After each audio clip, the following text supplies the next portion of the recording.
country. Many of us here in Newcastle are on the lands of the Pambalong clan of the Awabakal people, the traditional custodians of these unceded lands. I want to acknowledge and pay respects to elders past, present and emerging, all Aboriginal people who are with us here today in this fabulous Zoom forum. And again, just to acknowledge all the lands that you're coming from across this great country. And to, I think, also just highlight how important it has been in our work to learn more about the aspirations of Indigenous young people and to gain a deeper understanding. We've learned a lot from our colleagues, the teachers and principals we've spoken to, and the young people we've spoken to who are themselves Indigenous. So just to give you a bit of an overview, this is the book, Community Matters. We're really excited to have produced it and to be launching it. We did a quick launch at AARE in December last year, 2 days after we saw a draft copy for the first time. But this is a chance to share the work with a wider audience. So again, thank you so much for joining us. As you can see, the complex links between community and young people's aspirations for higher ed is the real focus. And we were trying to get a sense of this complexity rather than oversimplifying the area of aspirations, which so often turns into messages like, let's just raise kids' aspirations and everything will be all right. My colleagues on the book, Dr. Sally Patfield, I want to give a wave, Sal, thank you, Dr. Leanne Fray, and Associate Professor Jess Harris.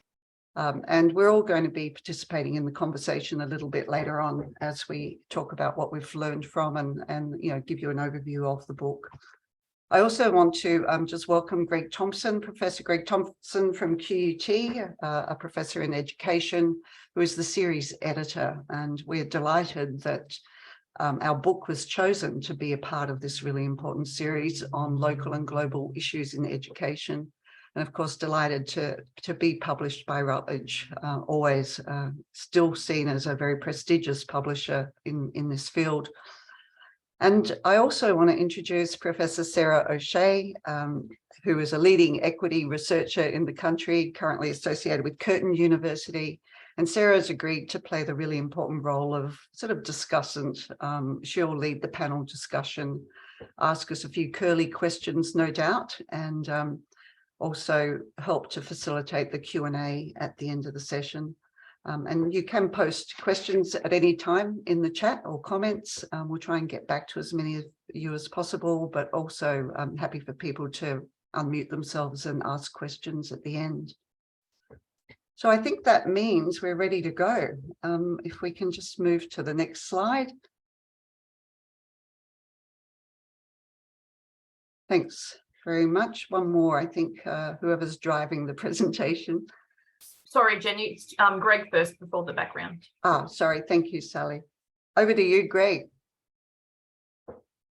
Thank you very much, Jenny. And I'd also like to acknowledge the country I'm on, which is the traditional lands of the Turrbal and Yuggera people, right? And you know, pay my respects to their elders, past, present, and emerging.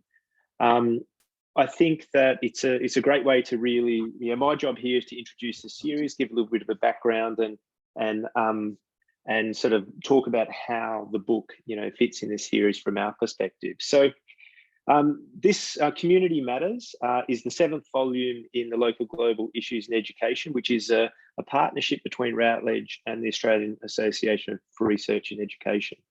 And the idea is that it investigates contemporary issues, big issues, ongoing problems, right, that sort of are mediated always through an Australian perspective, but that speak to, you know, the global education community.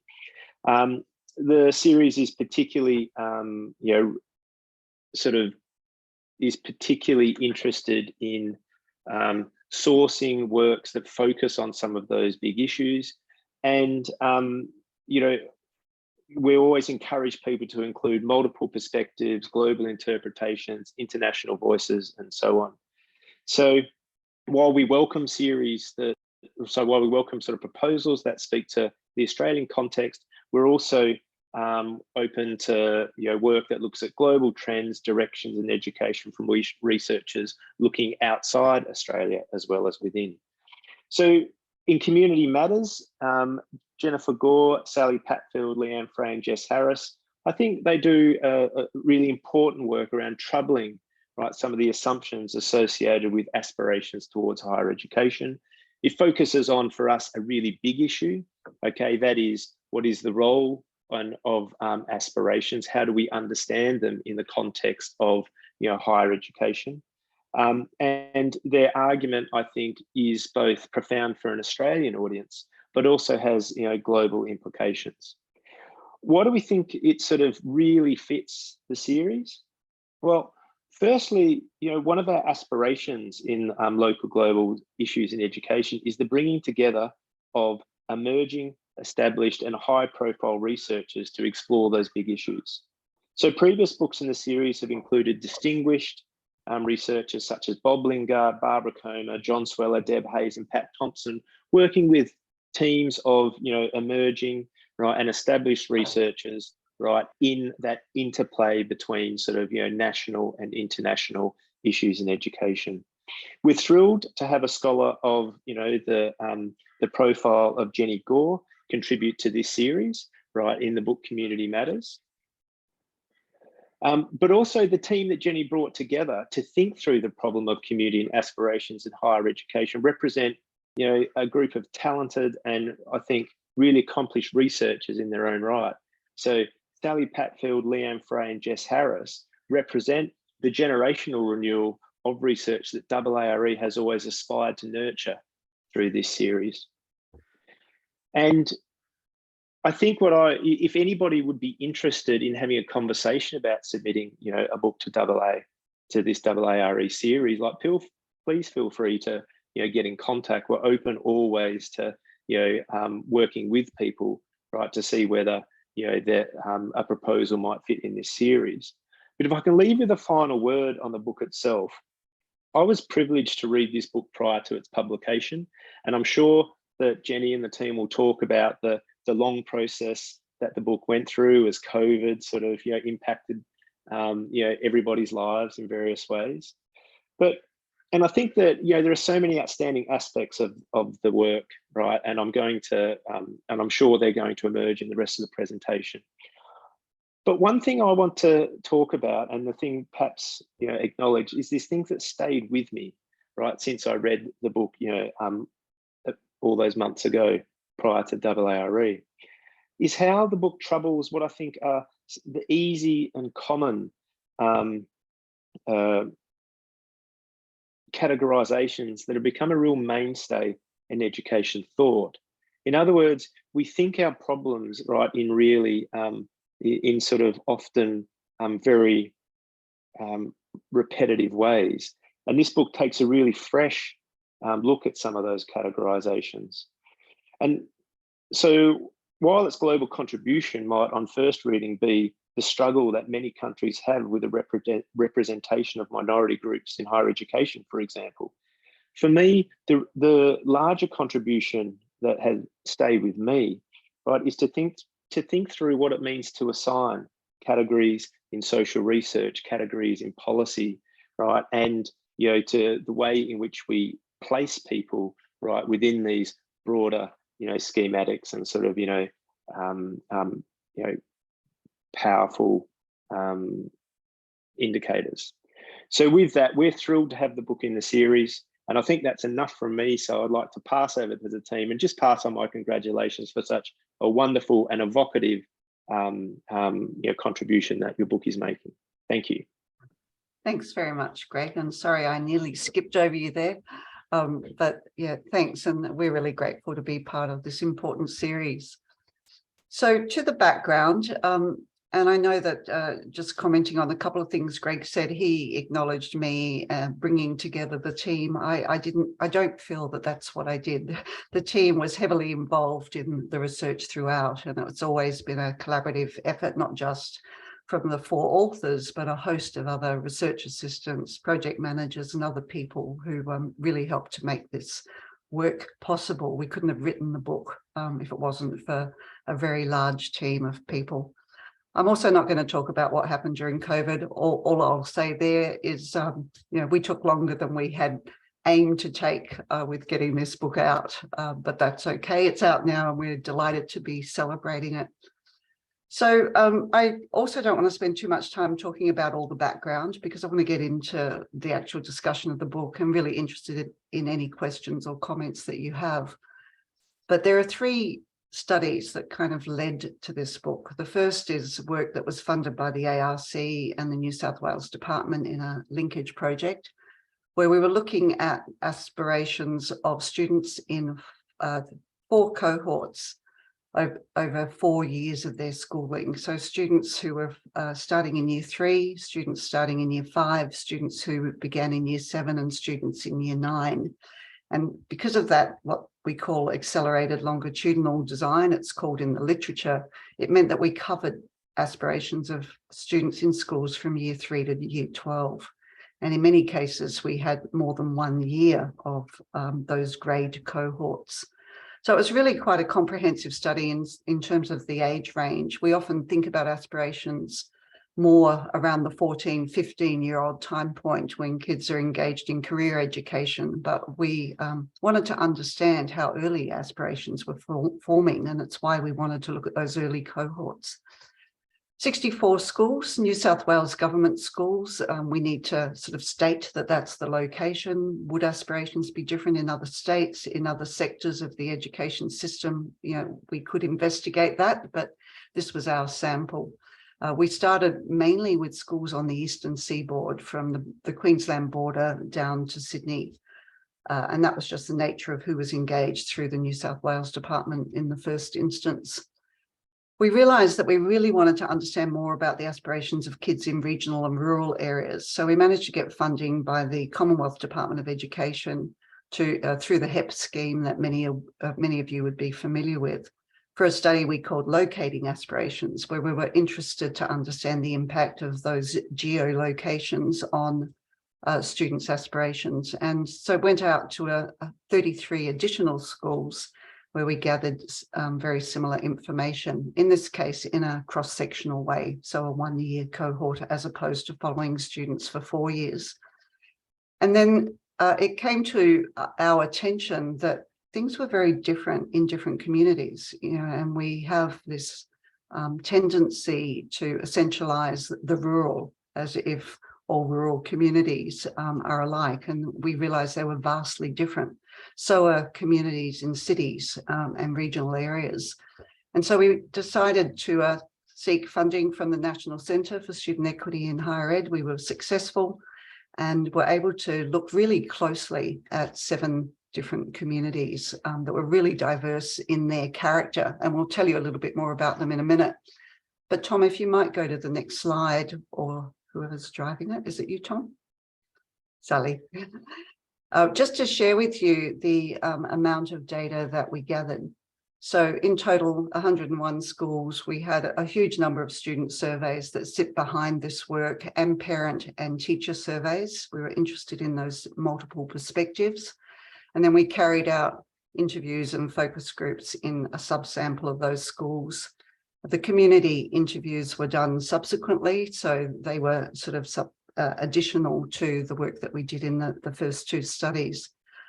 And for the community study, we were able to bring together the data from the first 2 studies, which was larger scale, averages across schools and so on, and dig into some of that data as we spoke with community members and got more information about each community and the specific aspirations there, in that attempt to try and understand what is the influence of the community on young people's aspirations.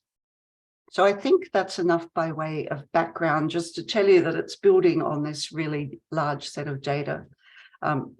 I will just probably add one more thing, which is that we also looked at the census data in each community. And so we were able to compare some of what we were learning about school children's aspirations with the characteristics of the working population in those centres, for example. So I think that brings us to a bit of a discussion to give you a bit more insight into the book. And I'm going to hand over to Sarah to drive the discussion and put us on the spot with a few questions. Oh, thanks, Jenny. Thank you also for that great overview of the book. It's a terrific book. Everyone online should go and buy it, I think. But just before I begin, I too would like to acknowledge the traditional owners of the land on where I'm located, which is the Wadi Wadi people of the Dharawal country, and pay my respects to elders past, present and emerging, and also to the Aboriginal community that continue to care for country. So the team have asked me to pose these thorny questions to them. So without further ado, I'm going to get started. And I'm going to start with you, Jenny, if that's okay, and ask, why did you choose to focus on young people's aspirations for higher education? As many of us know, aspirations has become pretty pervasive in the language, the talk around how we achieve greater equity. It's throughout higher ed policy, we've seen targets set, not just in Australia, but in other nations, for how many people should be getting into and through higher education.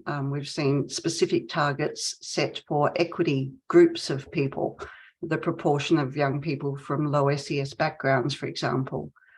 We've seen lots of outreach programs going into schools where kids are exposed to universities or taken on trips to universities so they can feel more at home, as another way to widen participation. We've seen extra funding given to universities if they get more diverse populations of students into their institutions. We had some real concerns about how this discourse of raising aspirations was putting the onus back on the individual, blaming young people, their families, in some cases their schools, for a so-called lack of aspiration. And so some of the early work was actually really just focused on trying to understand the complexity surrounding aspirations and the formation of aspirations. And in particular, we wanted to understand whether there was evidence behind some of the policy assumptions about aspirations, the whole notion of raising aspirations. You know, are aspirations low? Do we know? These were some of the earliest questions that we posed. Would raising aspirations actually achieve greater equity in higher education? What are some of the complexities around raising aspirations, getting more people into university in the context of the existing job market, for example? So it was really about just that understanding of aspirations rather than just using the term and making a lot of assumptions about the problem in equity being a problem of aspiration. Oh, thank you, Jenny. Thank you. I'm going to throw a question at Sally now, if that's okay. Sally, what prompted you to examine the communities that shape and inform young people's aspirations and views about higher education? Why that community focus?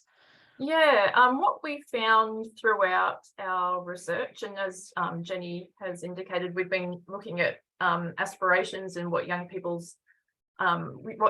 imagine for their futures now for about 10 years. And what we've found in our research that there's been a lot of focus on young people's aspirations, but primarily that has looked at individual level factors, school level factors, family level factors that have those kinds of things that shape young people's post-school educational and occupational futures. There's also been a lot of focus on the long-standing equity target groups in policy. So, for instance, looking at what a student from a socially disadvantaged background aspires to, what a young Indigenous person aspires to. So looking at aspirations in the context of the equity target groups. But what we wanted to do with our research is really shift the focus to looking much more broadly at the economic and social backdrop of aspiration formation, and looking at how aspirations are situated within local communities, which are shaped by both local and global factors. Oh, okay. Yeah, thank you. And I mean, if we could drill down a little bit, staying with you, Sally, if we could drill down a little bit on that term community, because that word has different meanings for different people. So I'm really curious to know, how is it that you and the team conceptualize community? What do you mean by that term? Yeah, so we're also really struck when we wanted to kind of broaden the focus of looking and researching young people's aspirations. We're really struck by how complex it was to really operationalize the idea of community. So at face value, I think we all know what a community is, or we all think we know what a community is. But it was actually really quite difficult to actually get to the heart of that in our research.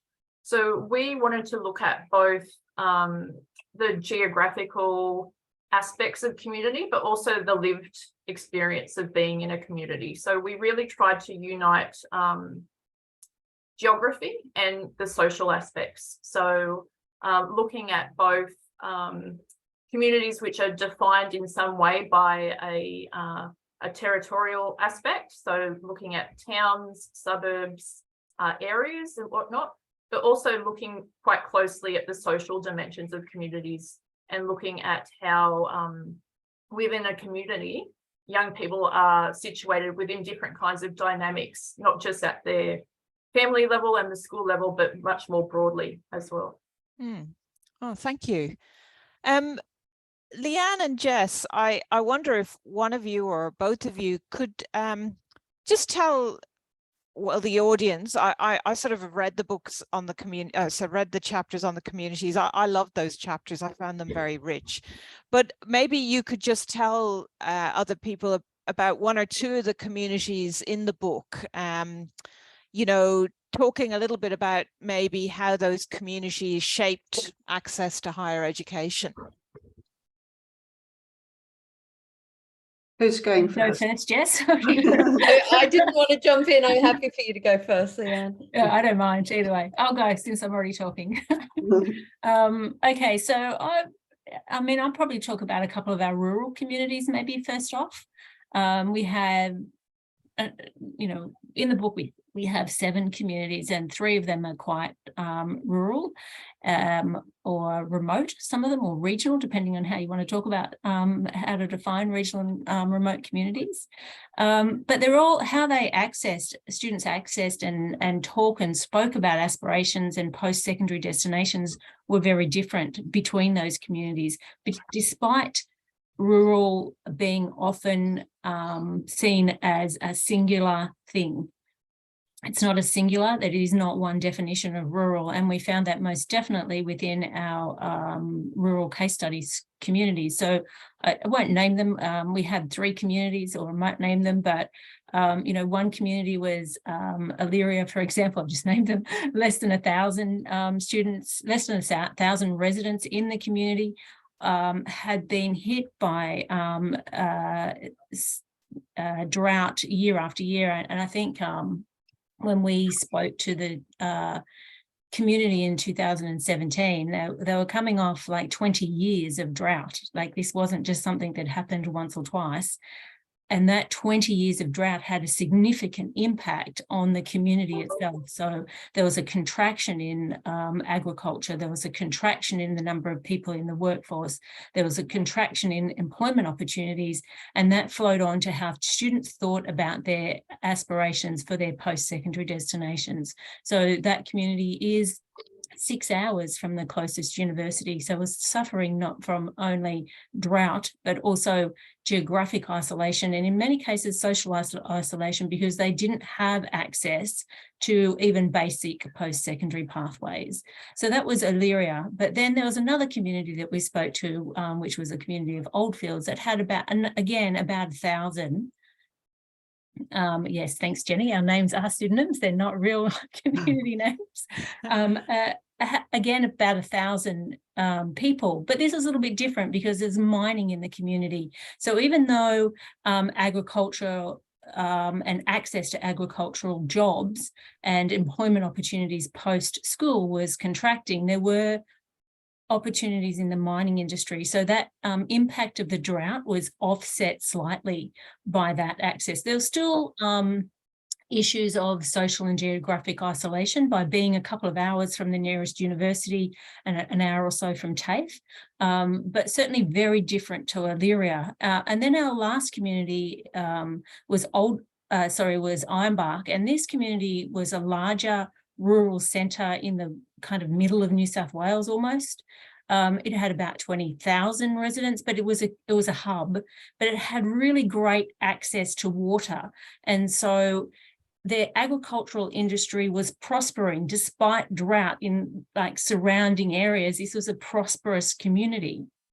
And as such, students in that community had lots of opportunities for post-secondary destinations, which included university, but also included TAFE, and also included easy access into apprenticeships.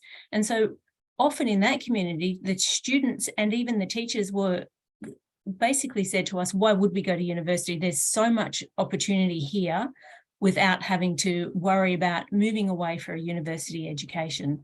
So there were three very, very different communities.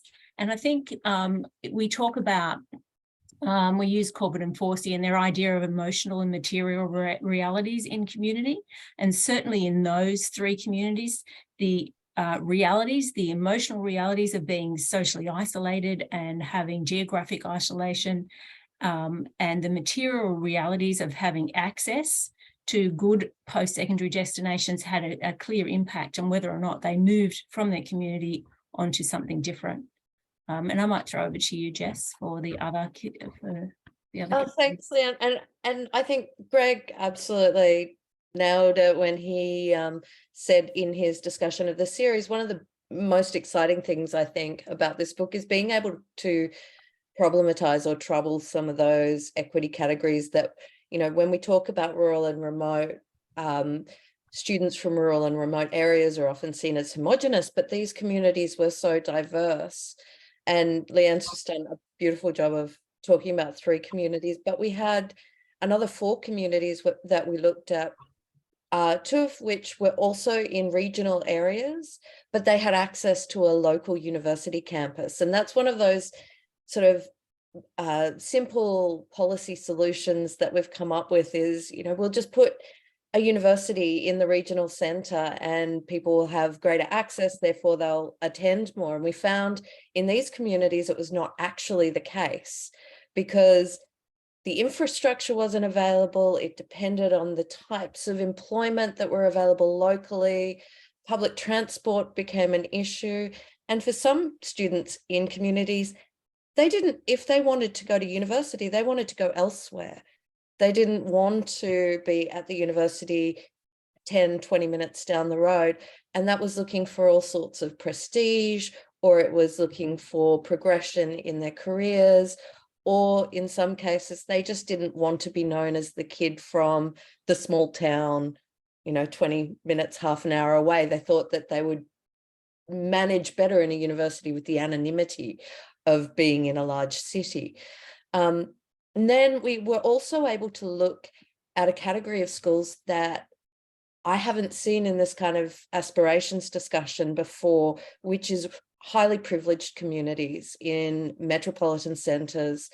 And that was fascinating because the conversation there is not, do you want to go to university? It's which university are you going to? What degree are you going to pursue? And we looked at both a very established suburb in Sydney and a more cosmopolitan suburb with high levels of migration and a lot of firstborn Australians, first generation Australians.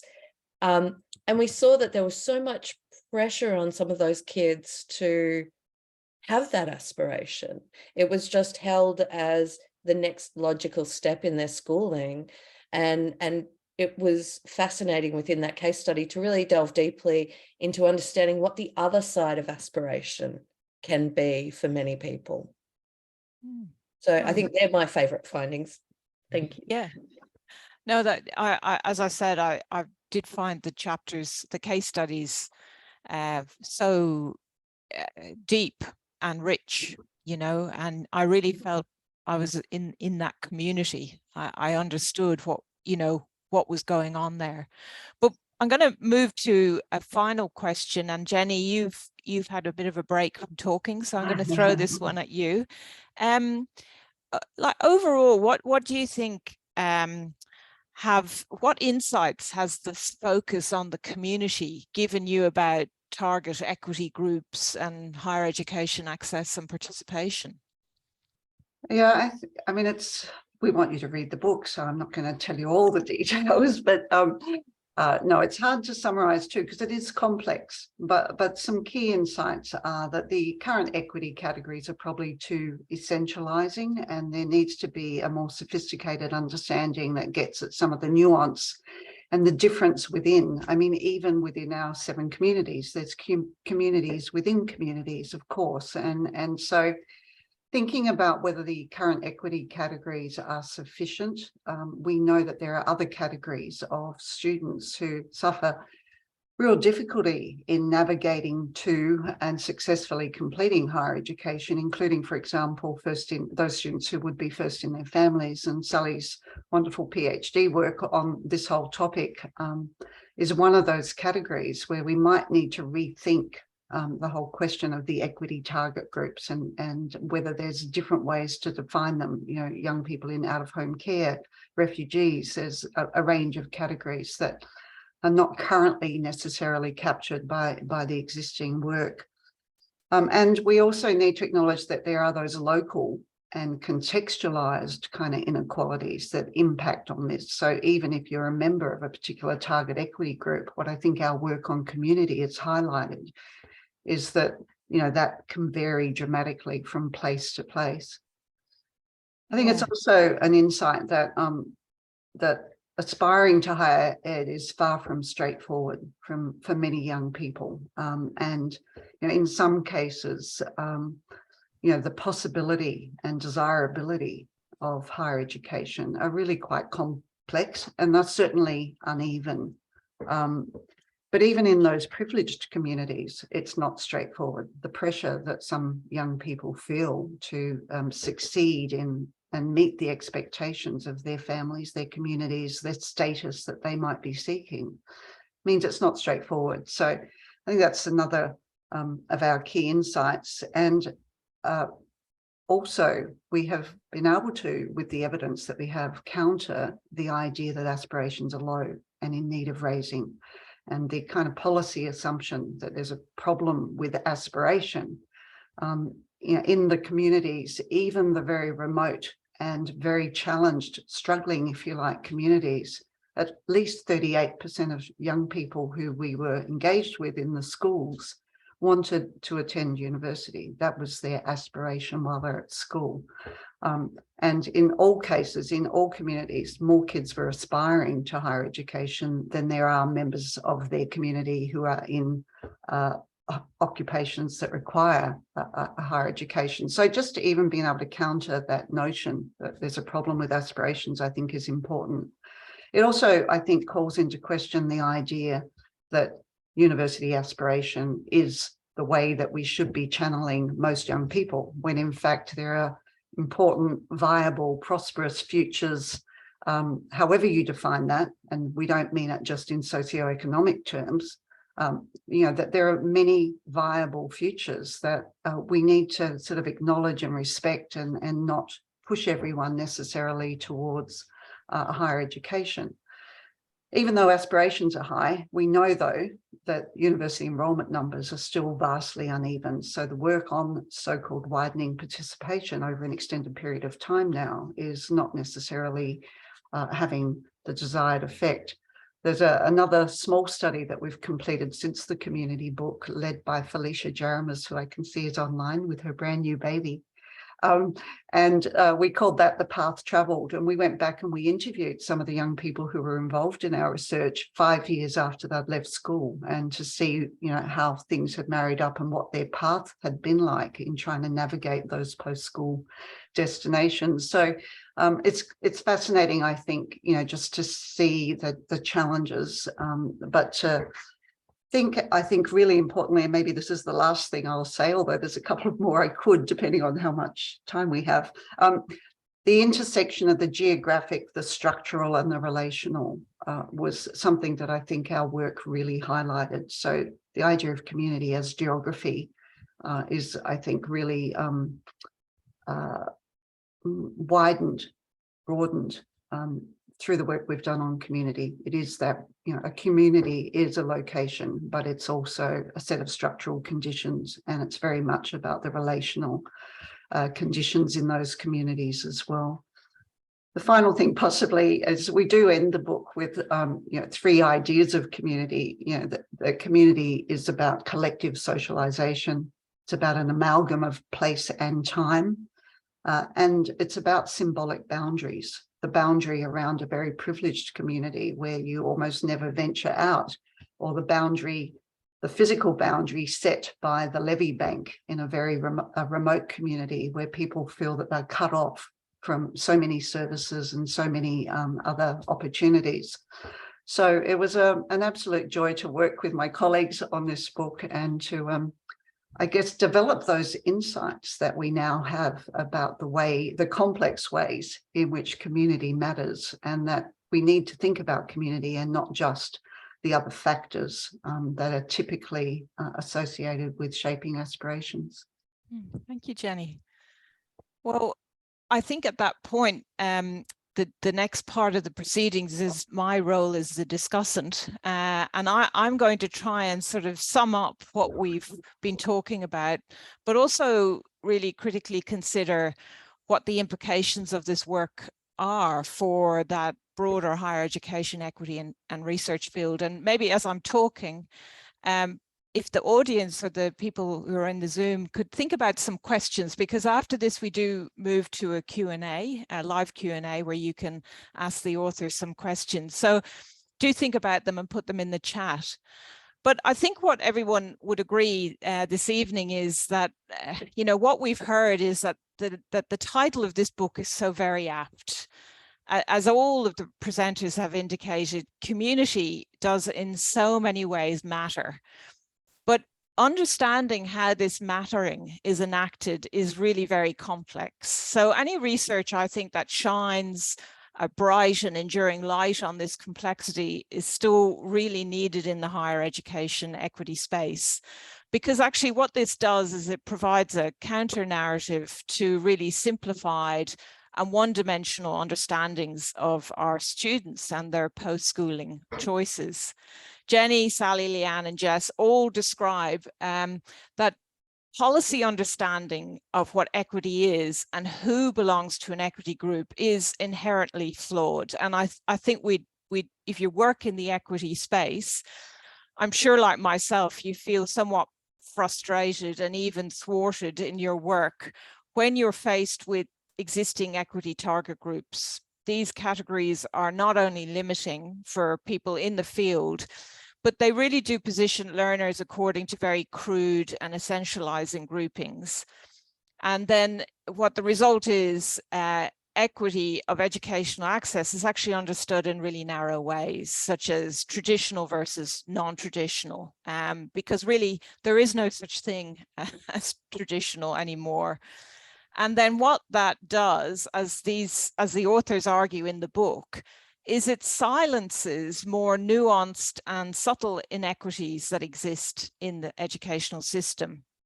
And this is so important right now, right at this moment, as the University Accord gets underway. And we collectively as a sector have been asked just yesterday by Mary O'Kane to actually engage in some really blue sky thinking around where we see higher education and dream big for how we might consider higher education in 30 years. So this book is so timely because it does offer a really alternative contribution to the thorny issue of widening participation. So the research, as each of the authors has indicated, is both contextualized and place-based. And as I've mentioned, the case studies of the 7 distinct communities transported me to each of the locations. But the depth provided that backdrop to understanding the choices and the perspectives of each member of each community. And so often this type of descriptive detail is missing from policy and funding decisions. But until context is foregrounded, I think attrition and participation data for those from equity groups will continue to be significantly higher. We won't address the issue.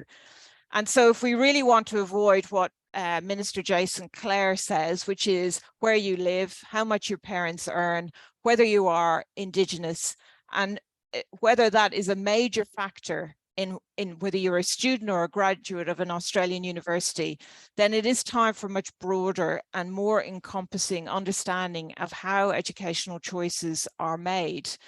And that needs to be an understanding that's situated in the context of all our learners. This book actually shows how the lens of community can achieve this. So at this point, you might be thinking, right, how this is very interesting, but how could we translate this practically into a higher education equity field?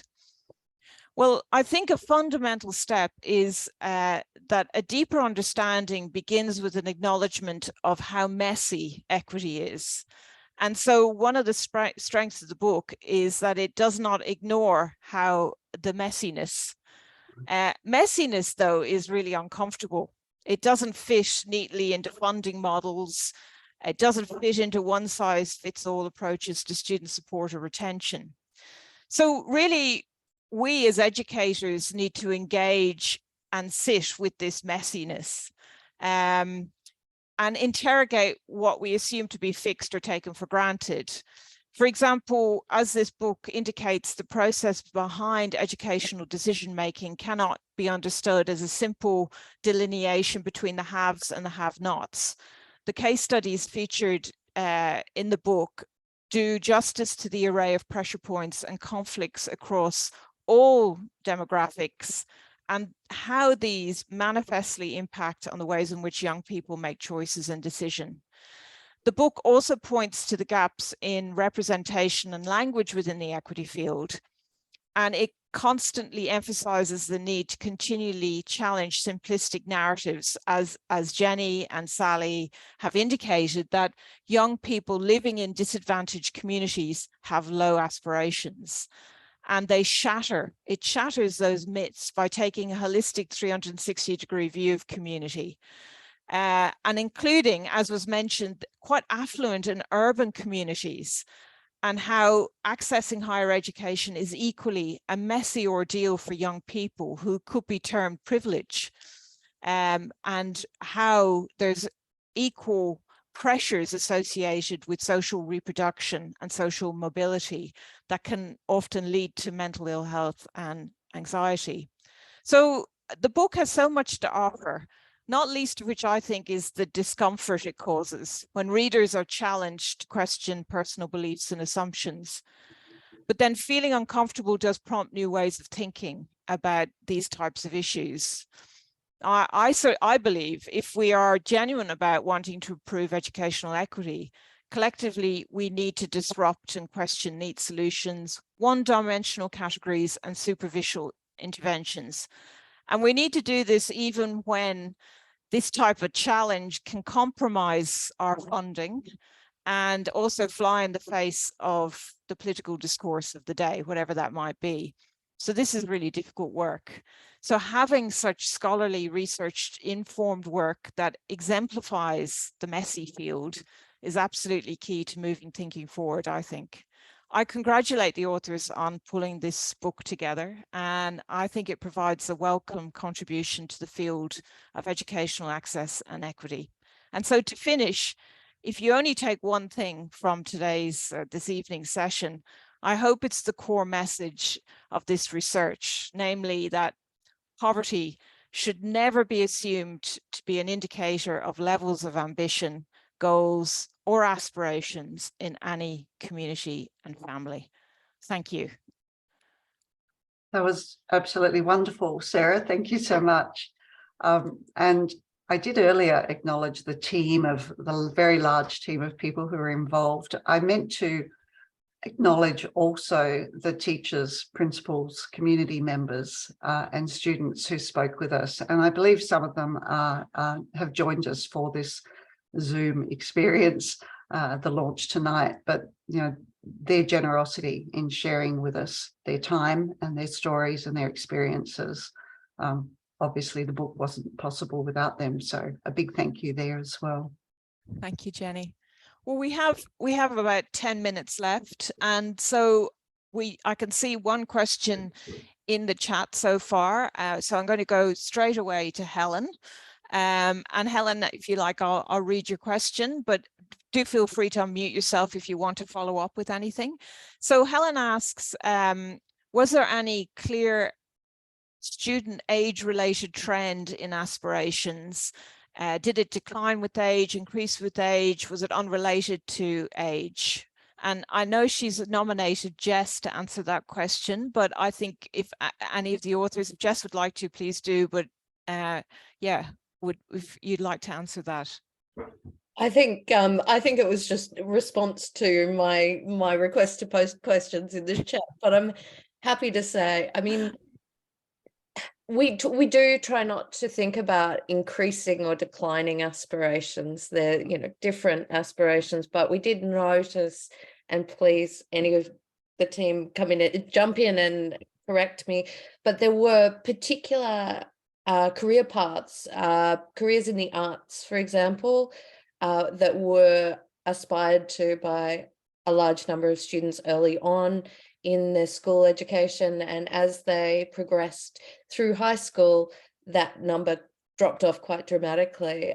That's the one that is jumping out for me, the careers in the arts. But Sally, Jenny? Yeah, so one thing we haven't really touched on that much is our survey data. So the way we surveyed the students was through an accelerated longitudinal design. I won't go into that too much, but that allowed us to look at the developmental trend in aspirations over time throughout schooling. So we were able to look at educational aspirations from as early as year 3 up until year 12. And for instance, one of the things we found was that in terms of educational aspirations, young people were much more likely to be indicating interest in university when they were younger. We also noticed quite a steep decline in aspirations as students moved from primary school to high school as well. So there's something there which we probably need to look at a little bit further in terms of, as young people are moving from primary school to high school, their aspirations are changing and their ideas of their futures are changing as well. Thank you, Sally.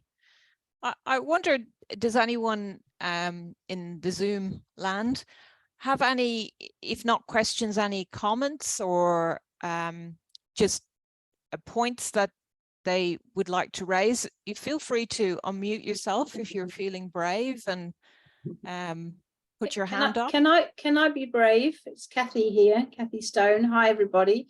Okay. I can't wait to read this book. It just sounds fantastic. And look, I am familiar with the report, the National Centre report, which I know some of the book is based on. I suppose the research I've been involved in a couple of times now in some New South Wales research and South Australian research with young people at school and so on. I mean, we certainly found too that aspirations can be very high, you know, among some of the students. What I wanted to ask is, did you find that sometimes teachers' aspirations were not as high as the students? Because that's what we found, that, you know, not always, but at some of the schools it was like, well, you know, they didn't expect any of these kids really to go to university, and yet you talk to the kids and in the ATAR stream, and yeah, I mean, they wanted to go. So I just wondered if you had any comments about, if you found that sort of discrepancy too, and if you had any comments about that. Thank you.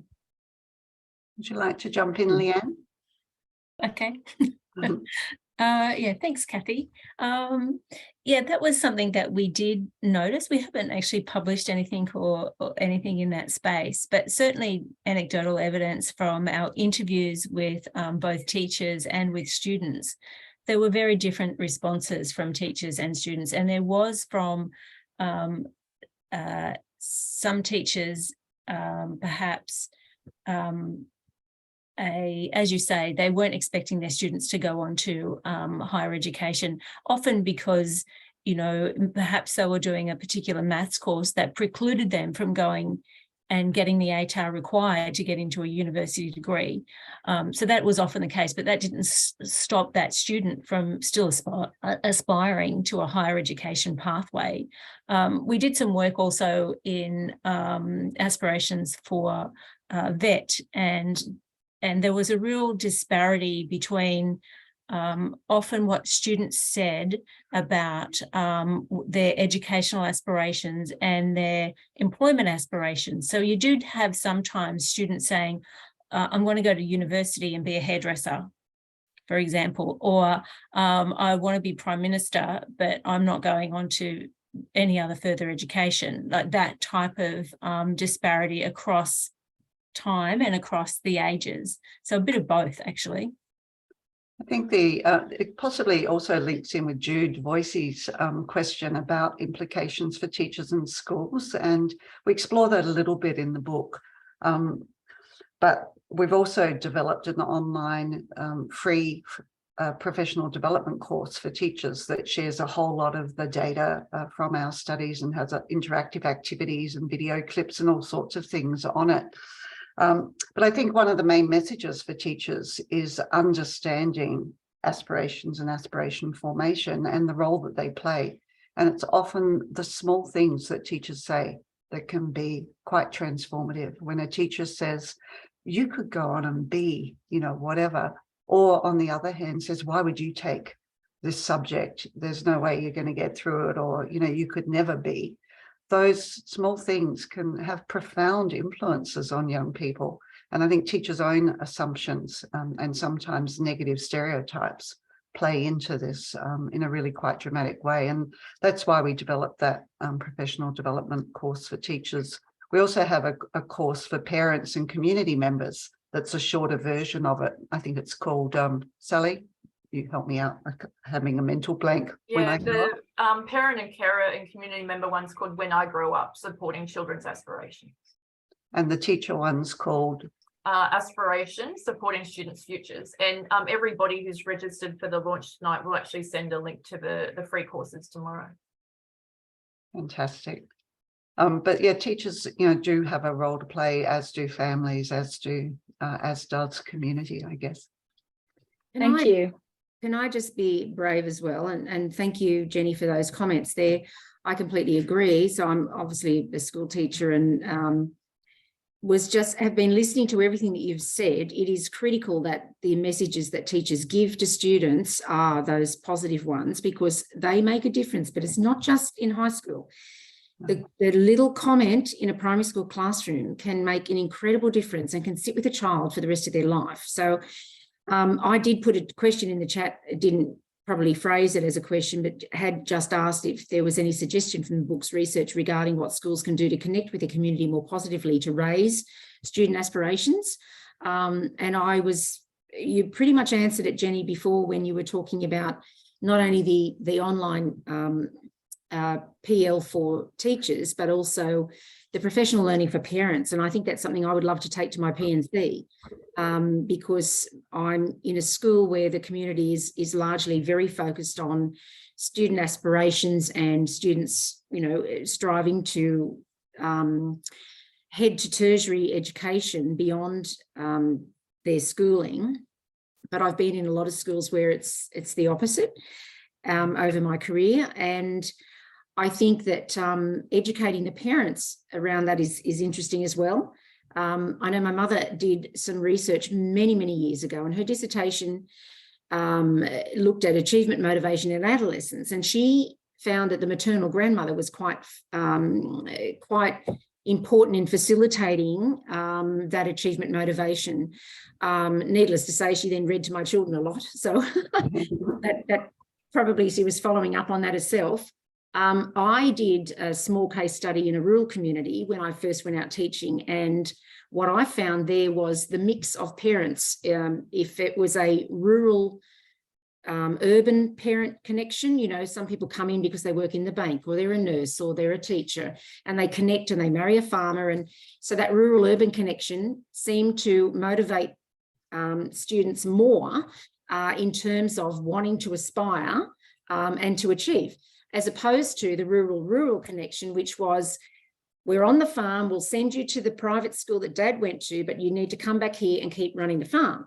Now, I thought it was interesting, your comments around drought, community, the complexities were, you know, in our little case studies were not something that we investigated. And I guess at the stage that I was out in the rural community, I was there for probably 13 years, we were not, you know, really impacted by that to a great degree. And I was actually on a property that was, you know, 5th, 6th generation. So it was quite well established. But I just thought it was interesting also that you mentioned about the complexities in terms of if the community has also supported around, you know, it's got mining, it's not just agriculture. And so, you know, obviously drought's not going to impact that mining aspect. I also thought it was interesting about the privileged communities where there's that mental health and anxiety and pressure on children to perform. And I think the breadth and depth of this study that you've done is going to be incredibly useful to schools, incredibly useful to educators. And it's something that I think our community and parents will also benefit from, even just that small, you know, even just paring it back and saying, you know, these are the things that are important, because in the school I'm in at the moment, there is incredible pressure from some parents right down at the kindergarten level. And that's pretty frightening. Yeah, well, thank you, Justine. I think that really does capture some of the complexity, but as you say, it starts early. It's important that we're aware of these things early, and it's important right across parents, teachers, and so on. I'm just going to hand back to Sarah because I think we're almost out of time. We are, Jenny, and thank you, Justine. That was, I thought, a lovely way to end, really to focus on the great impact. So I suppose at this point, I think we should all do a Zoom round of applause for the authors and congratulate them on a wonderful publication. And we all look forward, I think, to seeing where it goes next. And I'm sure it's going to really make a real big difference. So thank you. Thanks everyone for coming, and thanks so much for chairing and playing that role. Sarah and Greg, thank you for your introduction. Bye everyone.